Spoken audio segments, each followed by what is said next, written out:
آپ دیکھ رہے ہیں نا جوشی مٹھ میں کیا ہو رہا ہے، اتراکھنڈ میں جوشی مٹھ میں کس قدر پریشانی آ رہی۔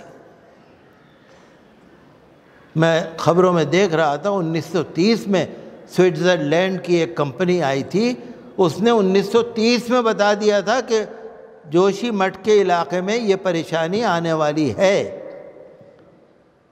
1970 کا سروے ہوا تھا، 1976 کا سروے ہوا تھا، 1980 کا سروے ہوا تھا، 2006 میں سروے ہوا تھا، 2013 میں پارلیمنٹ میں سشما سوراج نے جوشی مٹھ کی زمین کے بارے میں کافی کچھ بولا تھا۔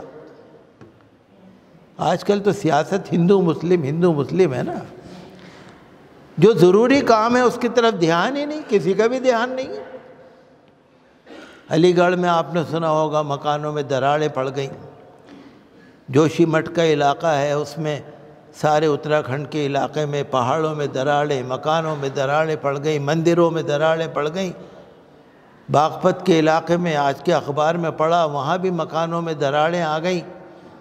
چمولی ایک ضلع ہے، اس کے اندر ایک کرن پریاگ ایک جگہ ہے، وہاں پر مکانوں میں دراڑیں آ گئیں۔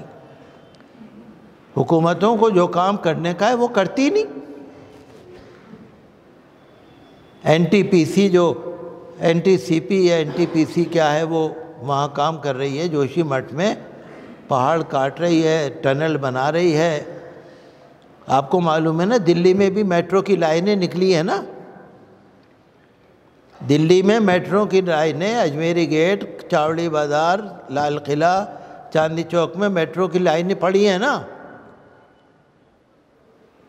وہاں بھی یہی لائنیں پڑی ہیں، یہاں بھی یہی لائنیں پڑی ہیں، یہاں بھی شہر کے پرانی دلی کے سارے سیور بند پڑے ہیں، یہاں بھی ساری پانی کی لائنیں لیک ہو رہی ہیں، پانی مر رہا ہے بلڈنگوں میں۔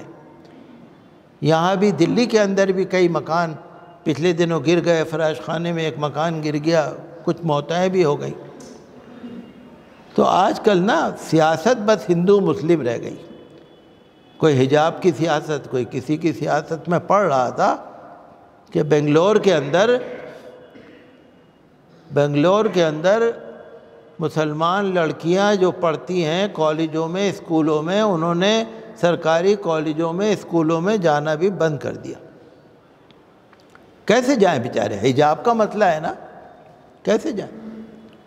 پرائیویٹ اسکولوں میں، پرائیویٹ کالجوں میں، کورسپونڈنس کورس میں مسلمان لڑکیاں پڑھ رہی ہیں۔ ہم تو سپریم کورٹ سے اور کورٹ سے یہی کہیں گے کہ بھئی جو دوسرے فرقے کے کچھ لوگوں کو پرمیشن دے رکھی ہے کچھ چیزوں کی، تو مسلمانوں کو بھی دے دو۔ حجاب کے مسئلے سے کوئی بہت زیادہ پریشانی تو آنے والی ہے نہیں۔